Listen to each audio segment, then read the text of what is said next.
आइए आज हम लोग फिर बात करेंगे कि some basic concept of chemistry में रासायनिक समीकरण के बारे में कि वो क्या है। देखें, सम बेसिक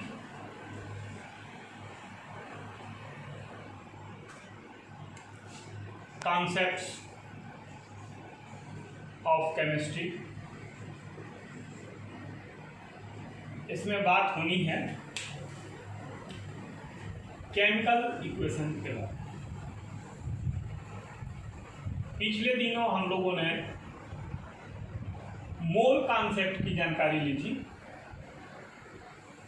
और बहुत सारी बातें हम लोगों ने जानी थी कि मोल कॉन्सेप्ट क्या है, एवोगाड्रो नंबर क्या है, मोल कहाँ से आया, तमाम सारी बातें हुई थी। आज हम लोग रासायनिक समीकरण की बात करेंगे। तो रासायनिक अभिक्रियाओं को व्यक्त किया जाता है रासायनिक समीकरण से। हमने पीछे रासायनिक अभिक्रिया के बारे में आपको बताया है कि पुराने बंधन का टूटना, नए बंधन का बनना, तत्पश्चात नए यौगिक का निर्मित होना रासायनिक अभिक्रिया है। और इस रासायनिक अभिक्रिया में जो उत्पाद मिलते हैं और जो अभिकारक अभिक्रिया में भाग लेते हैं, उनको हम लोग संकेतों और सूत्रों की सहायता से व्यक्त करते हैं। दोनों के बीच में एक तीर का निशान लगाते हैं और जो रिप्रेजेंटेशन होता है उसको हम लोग केमिकल इक्वेशन कहते हैं। रासायनिक समीकरण क्या है? तो जब रासायनिक अभिक्रियाओं को संकेतों और सूत्रों की सहायता से व्यक्त किया जाता है तो उसे रासायनिक समीकरण। फिर से सुनिए, ध्यान से सुनिए, लिखिएगा। वीडियो का तो बहुत अच्छा है, बार बार चलाएं, बार बार मेरी कही हुई बातों को सुने, नोट्स बनाएं। नोट्स बनाना बहुत महत्वपूर्ण है। नोट्स बनाएं, सबका नोट्स देखा जाएगा और उसी के आधार पर टेस्ट भी होंगे। तो इसलिए हम लोग केमिकल इक्वेशन की जब बात करेंगे, रासायनिक समीकरण की, तो उसकी परिभाषा फिर से सुनेंगे कि क्या कहा जाएगा कि रासायनिक अभिक्रियाओं को जब संकेतों और सूत्रों की सहायता से व्यक्त किया जाता है तो उसे हम लोग रासायनिक समीकरण कहते हैं। अब हम लोगों ने एक बात लिखी है भाषा में कि hydrogen is treated with oxygen, then after combustion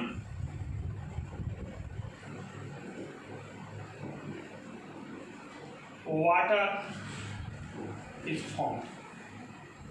इस बात को हम लोगों को लिखना है, तो हम लोग कैसे लिखें? तो इसको रासायनिक समीकरण में लिखेंगे तो ऐसे लिख देंगे कि hydrogen is treated with oxygen, then after combustion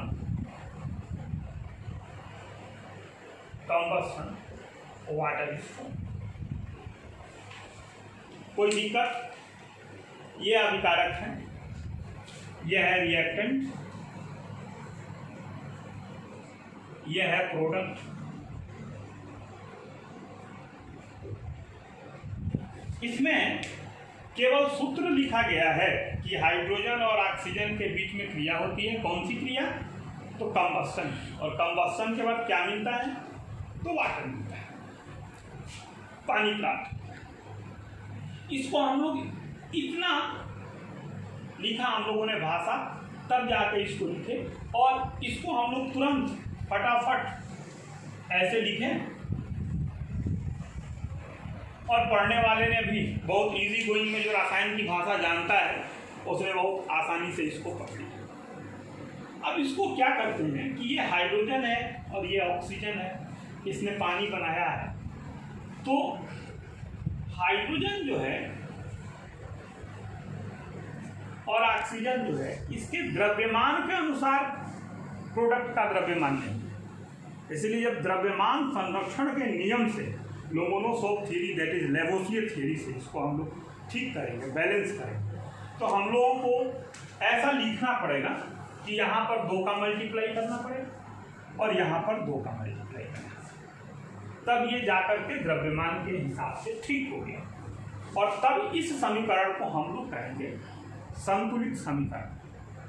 और ये जो आगे गुणा हुआ 2 का, इसमें हुआ 2 का, इसमें हुआ 1 का, इसको हम लोग बोलेंगे स्टोइकियोमेट्रिक कोएफिशिएंट। क्या? 2 1 2। ये जो है ना, ये है स्टोइकियोमेट्रिक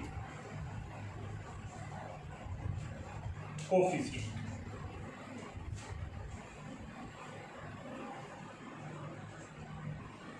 स्टोइकियोमेट्रिक गुणांक है ये आगे जो इसके गुणा किए गए समीकरण को संतुलित करने के लिए।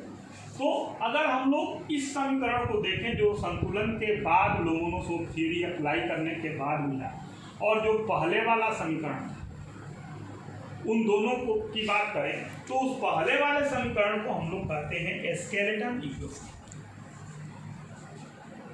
Skeleton equation. और दूसरे वाले समीकरण को बैलेंस इक्वेशन।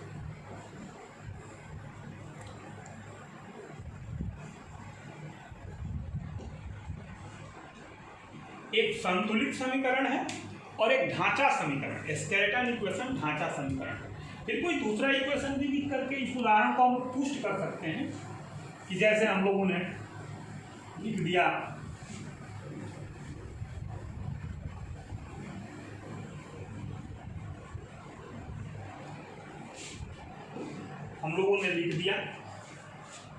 ये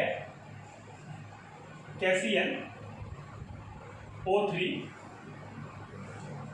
हिट किया कैसियल O2 2 2 3 ये। लेकिन इसको अगर 2 बार नहीं लिखे, हम लोग एक बार में ऐसे लिखे, इसको MnO2 के उपस्थिति में हुई हीट किया जाता है, और एक बार में ऐसे भी लिख सकते हैं कि KClO3 एरो 2 KCl + 3। तो इस इक्वेशन को हम लोग बोलेंगे, जो ऊपर वाला इक्वेशन है, इस इक्वेशन को हम लोग बोलेंगे स्केलेटन इक्वेशन।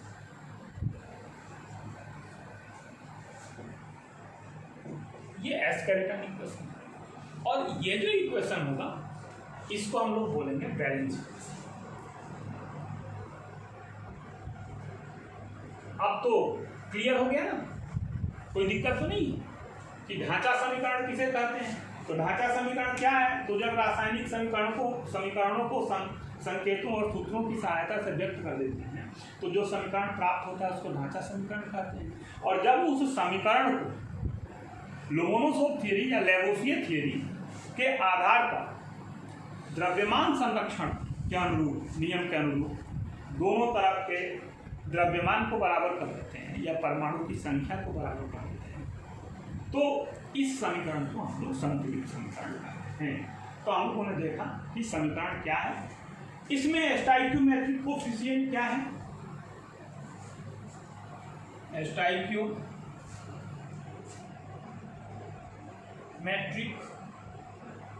कोएफिशिएंट तो ये है 2 2 3 2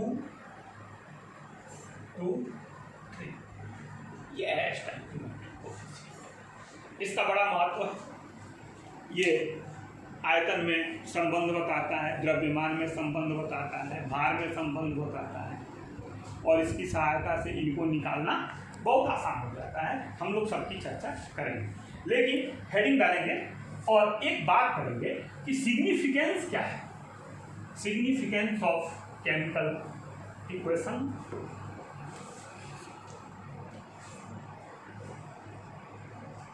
सिग्निफिकेंस ऑफ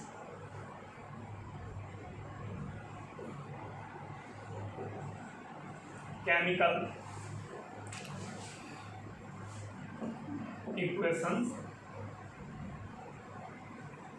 रासायनिक समीकरण जो लिखे जाते हैं, इन समीकरणों का महत्व क्या है, इनका सिग्निफिकेंस क्या है। तो इसका पहला महत्व है कि इससे जानकारी मिलती है रिएक्टेंट की और प्रोडक्ट, दो बातों की जानकारी तो मिलती ही है, इसमें कोई संदेह नहीं है। इधर रिएक्टेंट लिखा जाता है, जैसे ए और बी मिल करके और सी और डी बना रहे हैं, तो ये ए और बी रिएक्टेंट हैं, और सी और डी रिएक्टेंट या प्रोडक्ट। इसमें यदि रिएक्टेंट एक से अधिक होता है तो उनके बीच में प्लस लगाया जाता है, और प्रोडक्ट भी एक से अधिक होता है तो उनके बीच में भी प्रोडक्ट लगाया जाता है। बीच में एरो का उपयोग होता है, और यदि ये लोमोनोसोव थ्योरी से संतुलित हैं तो इनके बीच में बराबर भी लिखा जा सकता है इसकी जगह एरो। ठीक है। तीसरी बात क्या है? तीसरी बात है कि यदि ये अभिक्रिया ऊष्माक्षेपी है, अगर ए से बी बन रहा है और ये अभिक्रिया ऊष्माक्षेपी है, तो इसमें प्लस डेल्टा एच लिखते हैं, और डेल्टा एच का जो मान होता है वो -Q किलो कैलोरी है, ये माइनस में लिखा जाता है। That is for exothermic reaction.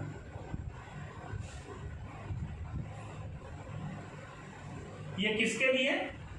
जो अभिक्रिया ऊष्माक्षेपी हो। ऊष्माक्षेपी का अर्थ है जिससे ऊष्मा निकलता हो, तो ऊष्मा निकलने की स्थिति में प्लस डेल्टा एच लिखा जाएगा।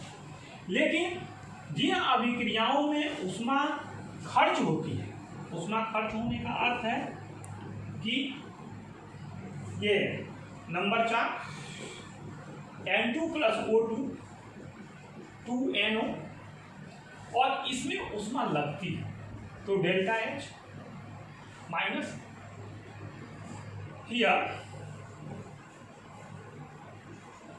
Delta H equal to +Q kilo calorie. That is for endothermic reaction.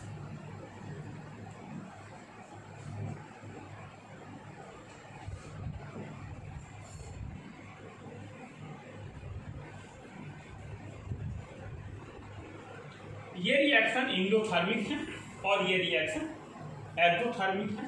तो इंडोथर्मिक रिएक्शन क्या है, एक्सोथर्मिक रिएक्शन क्या है, और इसमें समझ में आ जाता है।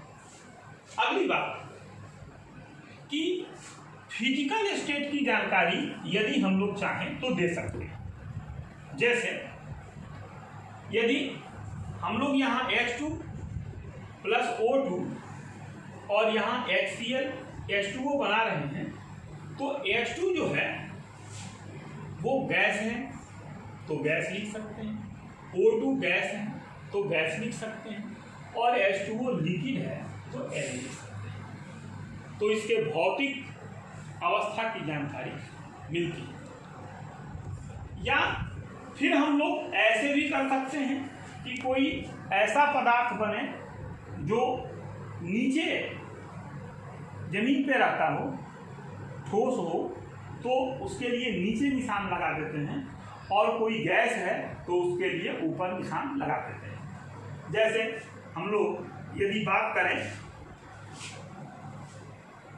कि KClO3 एरो KCl + O2, तो O2 को ऊपर की तरफ निशान लगा दिया, इट मीन्स ये गैस है, और यदि नीचे की तरफ निशान लगा दिया तो इट मीन्स ये ऐसा पदार्थ है जो उड़ नहीं सकता। तो हम लोगों ने देखा कि एक ऐसी भी जानकारी हम लोग फिजिकल स्टेट की दे सकते हैं। उसके बाद हम लोग यदि कोई शर्त लिखना चाहते हैं, जैसे किसी में कोई कैटलिस्ट यूज हो रहा है। जैसे अभी हम लोगों ने एक उपयोग में लाया N2 + H2 NH3, इसको बैलेंस कर देंगे 2 3 तो अमोनिया बन गई। अगर ये अभिक्रिया ऊष्माक्षेपी है तो डेल्टा H, ऊष्माक्षेपी है ही तो डेल्टा H लिख दिया। और ये भी गैस है और ये भी गैस है और बनने वाला ये पदार्थ अमोनिया भी गैस है तो G लिख दिया। अब इसमें कोई शर्तें हैं, जैसे इसमें टेम्परेचर और प्रेशर चाहिए, तो टेम्परेचर / प्रेशर ऐसा लिख दिया। यहाँ टेम्परेचर भी है और प्रेशर भी है। तो टेम्परेचर कितना है तो 500 डिग्री सेल्सियस और प्रेशर कितना है 200 एटमॉस्फेरिक प्रेशर। ये टेम्परेचर प्रेशर। अगर कोई कैटलिस्ट यूज होता है तो हम लोग कैटलिस्ट भी लिख सकते हैं। क्या लिख दिया कैटलिस्ट तो Fe। कोई वर्धक यूज होता है तो मॉलिब्डेनम MO। यानी जो परिस्थितियां हैं, उत्प्रेरक है, उसकी चर्चा हम लोग एरो के ऊपर नीचे कर सकते हैं। तो एरो के ऊपर नीचे परिस्थितियों की चर्चा, प्लस क्यों लिखा जाएगा ये जान गए, एरो का निशान लगे। अब अभिक्रिया यदि ऊष्माक्षेपी हो, ऊष्माक्षेपी अभिक्रिया उत्क्रमणीय हो, जैसे A और B मिलकर के C और D बनाते हैं और C और D फिर अभिक्रिया करके A और B बना देते हैं, तो हम लोग A और B लिखे और ऐसा रिवर्सिबल एरो लिखेंगे। It means that is for reversible reaction. ये सब रिवर्सिबल रिएक्शन के लिए। लेकिन यदि कोई अभिक्रिया ऐसे लिखी जाए कि A + C और देता है P, ये रिवर्स नहीं होता, तो इसको हम लोग ऐसा एरो लगाएंगे, पूरा arrow, that is for irreversible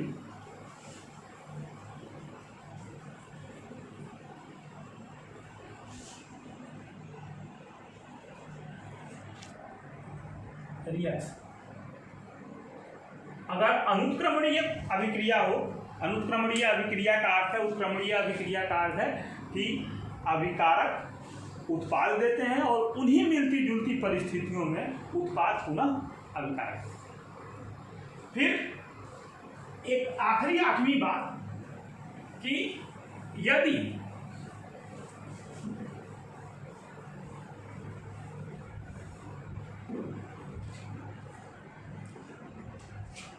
ऐसा लिखा हो कि N2 + 3H2 reversible arrow 2NH3, तो ये क्या क्या बता सकता है, तो ये बता सकता है कि 1 मोल नाइट्रोजन, इसको बोलते हैं, ऐसा साइन अगर हो तो इसको बोलते हैं स्टाइक्योमेट्रिक इक्विवेलेंट। स्टाइक्योमेट्रिक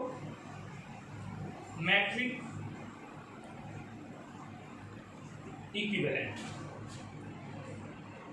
इसको बोलते हैं रसायन मिति तुल्यांक। तो 3 मोल हाइड्रोजन, रसायन मिति इक्विवेलेंट 2 मोल अमोनिया NH3। ये जो देख रहे हैं ये मोल के रिलेशंस हैं। अगर हम लोग अणु के रिलेशन बताएं तो इसको लिख सकते हैं 1 molecule N2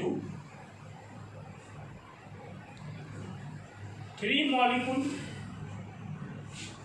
H2, 2 molecule NH3। अगर आयतन की बात करें तो हम लोग लिख सकते हैं 1 लीटर N2,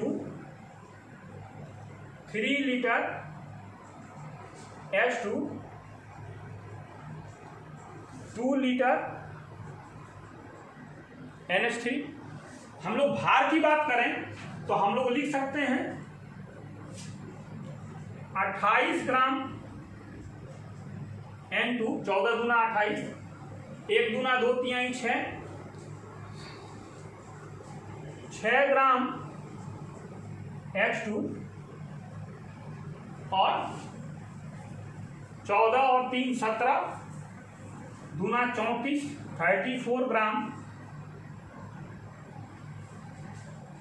NH। यानी ये रिलेशन क्या क्या बता सकता है? तो एक ये रिलेशन बता सकता है, ये रिलेशन बता सकता है, ये रिलेशन बता सकता है, ये रिलेशन बता सकता है। ये रिलेशन है मोल का रिलेशन, ये मोल का रिलेशन है, ये रिलेशन है मॉलिक्यूल का रिलेशन, ये रिलेशन बता सकता है, ये रिलेशन है आयतन का रिलेशन, ये वॉल्यूम का रिलेशन बता सकता है, और ये रिलेशन है वेट का रिलेशन, ये भार बता सकता है। और इस तरह हम लोग इस सब की गणना कर सकते हैं, और गणना में ये बड़ा सहयोगी होगा। तो इसको हम लोग देखें, और इसके बाद हम लोग आगे फिर बात करेंगे। इसको मिटा के स्क्रीन शॉट लीजिए, स्क्रीन शॉट लीजिए, ठीक है। और फिर आइए देखें,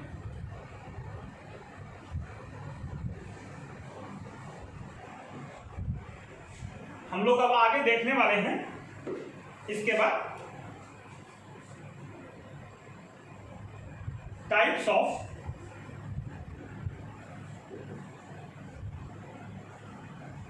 केमिकल रिएक्शंस। केमिकल रिएक्शंस के प्रकार। तो 2 प्रकार के केमिकल रिएक्शन हो सकते हैं। एक समीकरण को कहेंगे हम लोग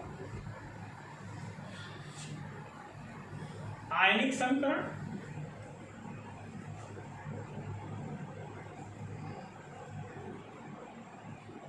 और दूसरे को कहेंगे हम लोग मॉलिक्यूलर इक्वेशन। मॉलिक्यूलर इक्वेशन में मॉलिक्यूल लिखा जाएगा, आयनिक समीकरण में आयन लिखे जाएंगे। एक ही समीकरण को यदि हम लोग ऐसे लिखें कि AgNO3 plus HCl then AgCl plus HNO3, ऐसा लिख सकते हैं। इसी को हम लोग आयनिक समीकरण में लिखें तो Ag plus NO3 minus Ag plus Cl minus H plus NO3 minus, इसको करेक्ट करें, Ag plus NO3 minus H plus, ये आयनिक समीकरण है ऊपर वाला। ये मॉलिक्यूलर समीकरण है। मॉलिक्यूलर समीकरण में मॉलिक्यूल लिखे जाते हैं, आयनिक समीकरण में मॉलिक्यूल टूट जाते हैं आयनों में और वो आयन लिखे जाते हैं। तो हम लोगों ने देखा कि रासायनिक समीकरण क्या है, स्केलेटन इक्वेशन क्या है, उसको बैलेंस कैसे किया जाता है, स्टोइकियोमेट्रिक कोफिशिएंट किसे कहते हैं या क्या है, और फिर हम लोगों ने देखा कि रासायनिक अभिक्रियाओं के कैरेक्टर, दैट इज सिग्निफिकेंस। जो गुण है वही महत्व है। जैसे हमारा जो कैरेक्टर है उसी के आधार पर हमारे महत्व निर्धारित हैं। तो हम लोग इसकी बात किए। अब हम लोग देखने वाले हैं कि लिमिटिंग सीमांत अभिकर्मक, लिमिटिंग रिएजेंट क्या है।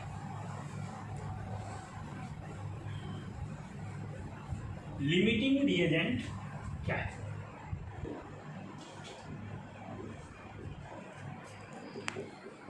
मेरी चर्चा एक दिन आपसे हुई थी, मैंने बहुत सारी बातें बताई थी, संदर्भ दूसरा था। लिमिटिंग रिएजेंट का अर्थ होता है जो सबसे कम वही अभिक्रिया को निर्धारित करता है। मैंने कहा था कि कहीं कोई गाड़ी बनाने वाला कारखाना हो और वहाँ पर कोई 4 व्हीलर बन रहा हो और एक दिन में 10 कैबिनेट बनते हैं, 15 इंजन बनते हैं, लेकिन अगर 8 चक्के बनते हैं तो 2 ही गाड़ी बन पाएगी। और वो जो चक्का है ना, वो लिमिटिंग रिएजेंट है। वही लिमिटेशन तय करता है कि कितनी गाड़ियाँ निकलेंगी। 10 इंजन बना के रखे रहें, जब तक 40 चक्के नहीं होंगे तब तक कैसे बनेगी गाड़ी। और चक्का बना 8, तो चक्का जो है वो लिमिटिंग है। हम लोग उसी तरह देखें, यदि ये A है और ये B है और इससे C बन रहा है और A के 10 मोल हैं और इसके 5 मोल हैं और इसके 0 मोल हैं, अभिक्रिया शुरू हुई तो 10 में से 5 मोल निकला, 5 में से 5 मोल निकला और ये 5 मोल बन गए। कोई दिक्कत? अब क्या होगा कि ये 5 मोल बच गया, ये 0 मोल हो गया और ये 5 मोल बन गया। अब भाई साहब, जब ये 0 हो गया तो अभिक्रिया आगे होगी क्या? नहीं होगी। तो ये B क्या होगा? Hence B is limiting reagent, यानी जो सबसे कम होगा वो सबसे पहले खत्म हो जाएगा और जब वो खत्म हो जाएगा तो दूसरा रिएक्शन किससे करेगा? बना दे, अभिक्रिया वहीं रुक जाएगी। तो जो अभिक्रिया को रोक देगा, यानी अब उसके बाद अभिक्रिया नहीं होगी, तो उसी को हम लोग बोलेंगे सीमांत अभिकर्मक। ये अभिक्रिया में सबसे कम मात्रा में उपस्थित होगा। अब इसका नोट्स बनाएंगे सबका, सबको ठीक ठीक किताबों से पढ़ेंगे, ध्यान में रखेंगे सारी बातें कि जब फिर मुलाकात होती है तो पुरानी पढ़ी गई बातें आपके पास हों। और फिर वीडियो को लाइक तो जरूर करेंगे, सब्सक्राइब भी करेंगे, अपने अन्य मित्रों में शेयर भी करेंगे और इंतज़ार करते रहेंगे अगले वीडियो का। फिर अगले वीडियो में हम लोग और नई बातें करेंगे। Thank you.